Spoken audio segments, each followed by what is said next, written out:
بەڵێ خۆشەویستان ئەچمە لای تەوەری دووەمی ئەمڕۆی پرۆگرامی کورسات مەگەزین باس لە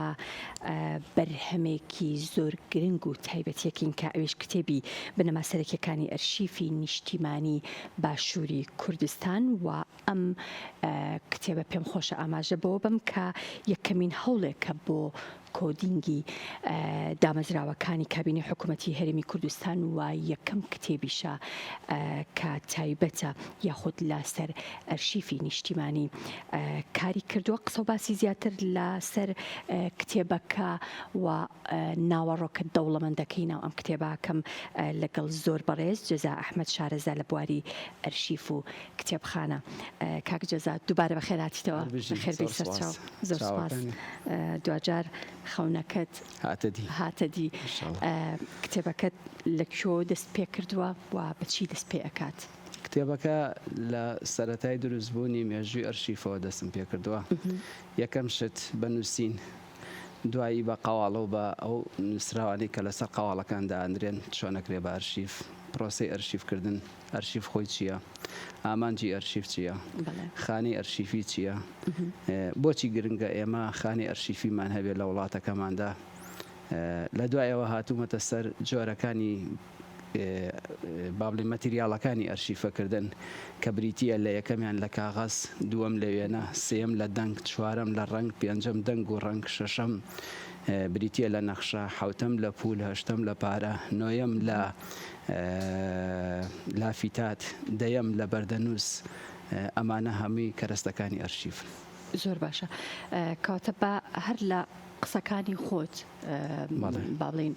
لە ماتریاڵەکان، جگە لە ماتریاڵەکان ئەو قۆناغانەی کە سەرەتا بۆ ئەرشیفکردن دەست پێکەی بێت لە چ قۆناغێکەوە دەست پێ بکەی بۆ ئەوەی کە با بڵین یاخود ئەگەر باسێک لە بنەما سەرەکیەکانی ئەرشیفکردن بکەیت؟ خۆی ئەرشیف پرۆسەیەکە ئەنجامە درێ بۆ کۆکردنەوەی هەموو ئەو نووسراوانەی کە مرۆڤ لە بەردەستیاتی چۆن بتوانێت پۆڵێنی کاوڕێکی بخات و لە کاتی پێویستە بخاتەوە پێش چاوی خۆی. ئێمە ئیشمان لەسەر قەواڵە کردو، لەسەر سەنەد، لەسەر بەڵگەنامە، لەسەر دۆکیمەنت، لەسەر نووسراو، لەسەر نامە. ئەمانە هەمیان بۆ خۆیان کەرەستەی ئەرشیفن. بەڵام کاتێک کە تۆ دێی ئەمانە بەپی سیستەمێک ڕێگەخەی، ئەم کتێبە بنەما سەرەکیەکانی ڕێخستنی ئەو قەواڵانەیە کە چۆن ئەتوانی پۆڵێنیان بکەیت و لە ناو مەرکەزی ئەرشیفیە ڕیزبەندیان بۆ بکەی. هەر کاتێک کە توێژەرە پێویستی بە سەرچاوە بوو، پێویستی بە بەڵگەنامەیەک بوو، تۆ بتوانی بە لە کەمترین کادا بەڵگەنامەکە بخەیتە بەردەستی. باشە. ئەو بەڵگەنامانە پێم وابێ یەکەم کتێبەکە لەسەر بەڵگەنامە ئیشی کردو بە بەڵگەنامە هەموو ئەو زانیارێنی کتێتی بە بەڵگەوە سەلمێنراوە. ئەو زانیاریانە چۆن دەستکەوتووە؟ وەڵاو زانیاریانە دەرەنجامی خوێندنەوەی خۆم و بەدواداچوون و بەرهەمێنانی بەدواداچوون بۆ کتێب و سوودوەرگرتن لە ئەرشیفی وڵاتان و سوودوەرگرتن لە عملیی پراکتیکی لەسەر ئەو کەرەستانەی کە دەکرێت بەمانە زانیاریەکانم کۆ کردوێتەوە. زیاتر پشتیشم بە سەرچاوی کتێبی عەرەبی و کتێبەکانی تر بەستووە کە ئەوانە مەزدەری ئەساسی بوون بۆ من توانیمە سوودیان لێ وەربگرم. زۆر باشە. زمان چەندێک گرنگە پێویستە کات چەند زمان هەبێت؟ هەر کاتێک ویستت دەست بیتە هەرج نووسینێک ئەگەر زمانە نەزانی کۆڵەوارە بیت، وێرانە بیت. بۆچی؟ چکە ئێستاکە خۆمان تەنها کوردی ئەزانین، بەڵام لە پاڵ کوردیەکە پێویستە عەرەبی بەباشی بزانی. ئەگەر عەرەبیش باشتر بوو بۆ دەوڵەمەندکردنی بابەتەکە ئەتوانێت پشت بە سەرچاوی فارسی ببەستی، چکە نزیکترین دراوسەیە لامانەوە. ئەگەر ئینگلیزیەکەش باش بە سەرچاوی ئینگلیزی بەکاربێنی ئەوە دەوڵەمەند دەبێت. ئەم کتێبە بە چەند زمان بەردەستە؟ ئەو کتێبە بە 2 زمان نووسیمە، بە زمانی عەرەبیش و بە زمانی کوردیش. هەردوو بابەتەکەی تێدایە وەکو یەکوان، بەڵام لێرەدا هاتووم خزمەتێکی زیاترم بە خوێنەری کوردی کردووە. لەبەرەوەی ئێمە مەرکەزی ئەرشیفیمان نییە لە کوردستانە. کارم بۆ ئەوە کردەوە وەکو پرۆژەیەک کە ئەم بابەتە بچێتە بواری جێبەجێکردنەوە. سبەینی حکوومەتی هەرێم بیر لەوە بکاتەوە مەرکەزێکی ئەرشیفی نیشتیمانی، نەک مەرکەزێکی ئەرشیفی تاکە کەسی یا مەرکەزێکی دەستگایەکی پەیوەندیداری یا مەرکەزی زانکۆیەک بە تایبەت. نا، ئێمە کە ئاڵێ نیشتیمانە بێ بۆنی خاک و وڵاتی لێبێت، بۆنی هەموو فیئەکانی لێبێ بۆنی هەموو تەبقەکانی لێبێ بۆنی هەموو کەرەستەکانی لێبێت ئێستاکە زانکۆمان هەیە بۆ منە خۆشببختانە لە زانکۆی سلێمانی و ئێمە مرکزێکی ئەرشیفی بچووکمان هەیە بەڵام هەمیشە لە گەشە سندنایە وردە بەرەو گەورە بوونەڕە بەڵام ئەوەی ئێمە مەبەسمانە ئەوەیە کە حکوومەت بۆ خۆی مرکزی ئەرشیفی نیشتیمانی هەبێت چکە نیشتیمان هەمومانی لەسەر دەژین بەتەنها بۆ فیئەیەک نییە ئەم کتێبە کێ زۆر سوودی لێبینێ ئەو توێژەرانی کە دەیانەوێت لەسەر کاری بەڵگەنامان لەسەر مێژوو ئیش بکەن زۆر باش لە قۆناغێکی مێژوو دەستت پێ کردو لە خۆی کتێبەکە ڕاستی ئەوەیە لە ساڵی 1920ەوە دەست پێ دەکات سەرەتای دروستبوونی دەوڵەتی عێراقی هەموو کابینەکانی حکومڕانی عێراقی تایە کە 81 کابینێ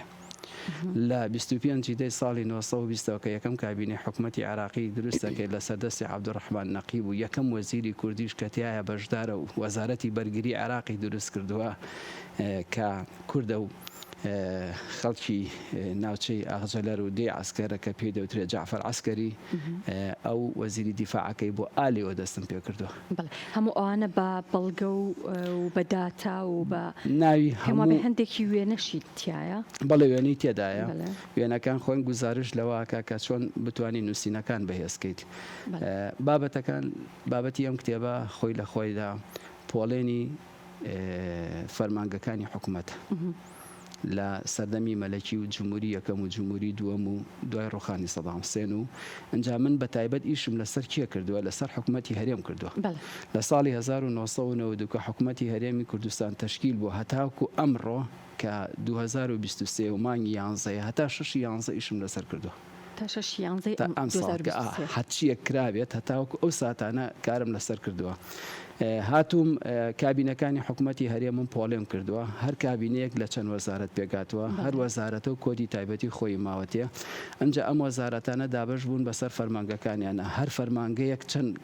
هینی خۆی هەیە هەر بەڕێوەبەراتیەک چەند فەرمانگەیە هەر فەرمانگەیەکیش چەند دەستگای لە بەردەستایە کاری کردووە هەر یەکێ لە دەستگاکان کۆدی تایبەتی خۆی هەیە یعنی ئێستا تۆ ئەرشیفی بۆ نمونە هەرێکێ لە وەزارەتەکانم لێ بپرسیت من پێ دەڵام ئەو وەزارەتە ئەوەندە بەڕێوەبەراتی هەیە ئەمە کۆدەکانیاتی هەر بەڕێوەبەراتێکش ئەمە کۆدی ئەرشیفی خۆیەتی ئەمەم بۆچی کردووە سوودی ئەمە چییە؟ سوودی ئەمە ئەوەیە لە جاتی ئەوەی هەموو ئەو بەڵگەنامانی کە ڕۆژانە لە بەردەستمانایە هەموو ئەو ڕاقانی کە حکوومەت واژووی لەسەر کردو و کاری پێدەکرێت و هاوڵاتیان مامەڵەی خوانی پێدەکەن و ئیشوکاری ڕۆژانیانی پێڕایی دەکەن لە فەوتان ڕزگاری ببێت لە هەموو دنیادا گرنگی بەڵگەنامە بریتە لە گرنگی مێژوو ئەو گەلەی بەڵگەنامەی نەبێ مێژووی وونە کەواتە بۆ ئەوەی مێژووی خۆمان بسەلمێنین دەبێ بەڵگەنامەکانمان بێنینە پێشچاو کاتێک کە قاوەڵەیەک دێتە پێشەوە ئیتر هەموو شتێک سکوت دەکات لەبەرەوەی ڕاستیەکان لەناو ئەمدا نووسراوەتەوە ئێمە دەمانەیە مرکزێک هەبێ هەموو ئەو بەڵگەنامانێک کە لە کوردستانە هەیە تێیدا بپارێزرێت و لە فەوتان ڕزگاریشی بێت باش ئەمە ئەرکی تۆیە وەکو شارەزەیەک یاخود ئەمە ئەرکی دامەزراوەیەکی گەورە و مؤسسەیەکی تایبەتە کە ئەبێ حکوومەت دروستی بکات ڕاستی ئەوەیە ئەوە ئەرکی من نییە بە تاقی تەنیا ئەوە ئەرکی حکوومەت بوو کە لیژنێکی تەشکیل کردایە لەسەر بە ئەنجومەنی وەزیرانیان لەسەر وەزارەتی ڕۆشنبیری بوو کە بتوانێت ئەم ئەرکە جێبەجێ بکات بەڵام لەبەرەوەی ئەوان نەیان کرد من هاتوومەتە ژێرباری ئەوە ئیشی تاکە کەسیش زۆر زەحمەتە لەبەرەوەی هەر خۆتی کاتێکی زۆرت دەوێت هەوڵێکی زۆر دەدەیت ماندووبوونێکی زۆر ڕوو تێدەکات تەنها خۆت دەزانی چەند معاناتە تەیە لەگەڵ بەرهەمهێنانەکەیە منم کتێبە زۆر عەزابیەوە زۆر ئازاری پێچەشتوم زۆر هەڵەی پێکردوم زۆر ڕاستکردنەوەم کردووە زۆر تەکلیفی ئەگەر بۆ شخصی خۆم وایە نەمەکرد بەڵام زۆر لە خەڵک ناوەزانی هەریم پێبدا لە دەرگای زۆر مؤسسە ماوە لە دەرگای زۆر دایرە ماوەکە هەیکەلی تەنسیمیەکان وەربگرم دوجار پاش ساڵانێکی زۆر ئینجا توانیم ئەوە کۆکەمەوانێ کۆکردنەوەی ئەم زانیاریانە وەرگرتنی دااتە هەروە بە ئاسانی نایەتە بێشتا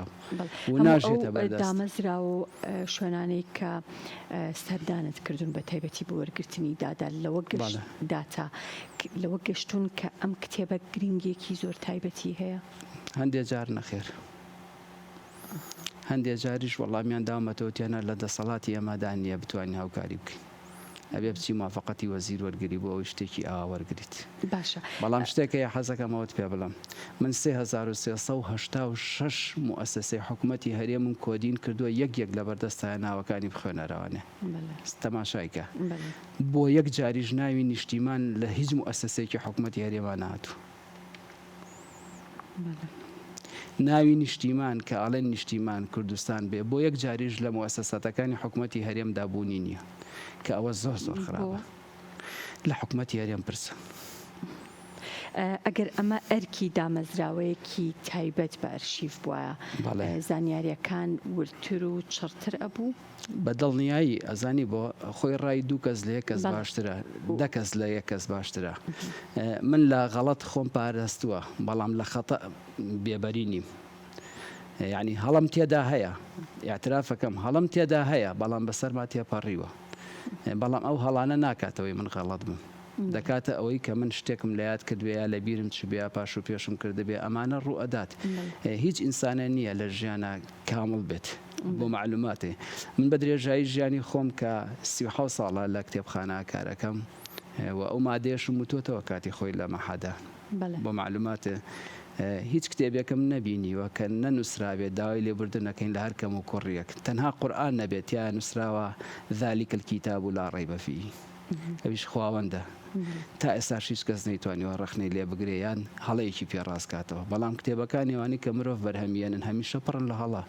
چکە مرۆڤ بەزانی چیە کاینێکە بۆ خۆی ڕاڕایە ئەمڕۆ قەناعەتی بە شتێکەیە بانی ڕاستکردنەوەی بۆکە سەیری قانون کە بزانە چەند تعدیلی بۆ کرێت یخۆ یەکەم جار کە نووسرایەوانە عیبی نەبوو بۆ دوای 6 مانگ تعدیلێکی بۆ کرێت تعدیلێکی تری بۆ کرێت چکە ژیان لە بەردەوام بوونایە هەموو کاتێت ڕاستکردنەوەی بۆ بێت. ئەمە سەرەتایەکە بۆ ئەوەی کە لەمەولا ئەگەر دەستمان کرد بە ئەرشیفی نیشتیمانی ئەوە بنەماکەی بێت ئیتر چۆن کاری لەسەرەکری ئەوە شتێکی ترە هەر بابەتێک یاخود هەر بەشێک یاخود هەر قۆناغێک وردەکاری زۆر زیاتر لە ئەوەندە وردەکاریم تێدا کردووە. یعنی خوێنەری ئەم بابەتە زۆر کەمە بۆ معلوماتێ من اختصاصم ئەرشیف و کتێبخانەیە لەسەر بابەتێک کارەکەم پێی دەوترێ پۆڵێن بابەتێکە هێندە وردە ئەگەر پێت بڵێم معارفی بەشەری دەکرێت بە 10 بەشەوە دەکەش دەکرێت بە 100 بەشەوە باشە ئەکرێ بە 10 بەشی ترەوە دەکرێت کە ئەکرێ بە 100 بەشەوە 100 بەشەکە ئەکرێ بە 1000 بەشەوە. یعنی بۆ یەک بابەت ئەتوانی 100 بابەتی تێدا بدۆزیتەوانێ. من ئەو زۆرترین سوود کە وەرم گرتبێ لە تەصنیفی دیوی عشری عالەمیەکە وەرم گرتووە. بۆچی چکە لە بەروی خۆم کاری لەسەر دەکەم. حەزەکەم ئەوەت پێ بڵم ئەو کتێبە 5 ئاسانکاری تێدایە کە هەر کاتێکە حکوومەت بیەوێت دەستکا بۆ پرۆژەیە بە ئاسانترین شێوە ئەتوانێت دەست پێ بکە. یەکەم دۆسەی کەسایەتی تێدایە چەند جۆر کەسایەتی هەیە لە ژیانە من لێوا پۆڵێنم کردووە چەند جۆر کەسایەتیە چەند حیزب لە درێژایی مێژووی کوردستان لەدایک بووە ناوی لێدا هەیە دەتوانی هەر حیزب و فایلی تایبەتی خۆی بۆ بکەیت. یعنی پۆڵێنی بەڵگەنامەکانی لە ناو خۆیدا بۆ ڕێک بخەی. لە هەمووی گرنگتر ئەوەیە چەند جۆر هونەرمان هەیە لێرەدا باسی کراوە چەند جۆر مۆسیقامان هەیە زیاد لە وابزانم 36 جۆر مۆسیقام دۆزیوەتەوانێ باشە کە لێرەدا هەیە هەرچی ئامێرێک بۆ ژەنیار بەکار بێت بتەوێت لە ئەرشیفا سوودی لێوەربگری ناوەکەی هاتووە. هەرچی جلوبەرگێکی کوردی کە خانمان بیپۆشن یا پیاوان لەبەریکەن لێدا بوونی هەیە لەبەرەوە تەوسیفی وێنم بۆ کردووە هەرچی ئیشێک کە مرۆڤ کردی بێتی بە تایبەتی تاکی کورد لێدا بوونی هەیە مەگەر لە بیرم چوو بێت. ئیشی لادێ ئیشی شار ئیشی پیشەوەری ئەوەی کە مرۆڤ بە بازوش کردی بێتی هەرچی جۆرێکی نەخشە لەسەر ڕووی زەویدا کە کێشراوێ لێدا بوونی هەیە. هەرچی ڕۆژی جیهانەکانی دنیا هەموو زۆربەی زۆریانم ئاماژە پێدا. ئەتوانین بڵین ئەمە وەکو نیمچە ئینسایکلۆپیدیایەکە ناتوانم بڵێم ئینسایکلۆپیدا چکە ئینسایکلۆپیدا بریتە لە معلوماتێکی بچووکراوەی دەقبەستوی ورد لەسەر بە یەک پیت وەڵام بە یەک وشە وەڵامت باتەوە بەڵام ئەوە زۆر جا درێژە دەکێشێت بەڵە تێدایە. خاڵێکی تریش کە زۆر گرنگە حەزەکەم ئالوێ ئاماژەی پێ بدەم ئەو بابەتی کە ئێمە ئیشمان لەسەر کردووە تا ئێستا ئیشی لەسەر نەکراوە لە هیچ شوێنێکی کوردستاندا بەم شێوازە ئەوە لە هەمووشی مهمتر تەقسیمی ئیداری هەموو عێراقی تێدایە هەموو گۆڕانکاریانی کە لادەیەک بووە بە ناحێ بووە بە قەزایە بووە بە شار ئەوانشی هەمووی تێدا بە درێژایی 100 ساڵ زانیاریانە دەستکەوتنی زۆر ئەستەما زۆر گەڕاوم تا دەستم کەوتووە اینجا لە هەمووی خۆشتر ئەوەیە من بێجگە لەوەی کە بە باشووری کوردستان ناوی کتێبەکەم هێناوە هەر چاپارچەکەی کوردستانیشی تێدایە یعنی ئەگەر جەنابەت وێنەیەکت گرتبێ لە بانە لە سنە لە مەریوان لە دیار بەکرد لە هەر شوێنێکی کوردستان لە هەر شوێنێکی ئەم دنیاەدا تۆ وێنەیەکت گرتووە کۆدی وێنەکە توانین دروستکەین بە پێوە تەصیفەی کە کردومە دەزانی چۆن یعنی تۆ وێنەکەت گرتووە لە کرماشان من کرماشان کۆدی هەیە دەڵێم کۆدی وێنە ژمارەی دووە ڕسمەکە ڕەش و سپیام لەوەنە ئەگەر ڕەش و سپی بوو کۆدێکی ئەگەر ملەون بوو کۆدێکیەوە ئەگەر مرۆڤێک بە تەنیا گرتی بێتی کۆدێکی هەیە کرماشان کۆدەکەی چەنە دادرێت لە چه ساڵێکا گرتوتە مناسەبەتەکەش چییە ئەمانە هەمووی ڕێگەخرێت ئەکرێ باچی بە ژمارەیەکی نهێنی لە بەردەستی خۆتادانی کاتێک کە تۆ داوای ڕسمێکی کرماشانەکە ئەگەر سبینێ بکرێ بە داتابیس بەس بڵێن کوردستان چەند وێنەی هەیە تەنها بە ناوی هێنانی کوردستان هەرچی وێنێت تۆ گرتی بێتی لە هەر شوێنێکا بێدێن بە پێش چاوت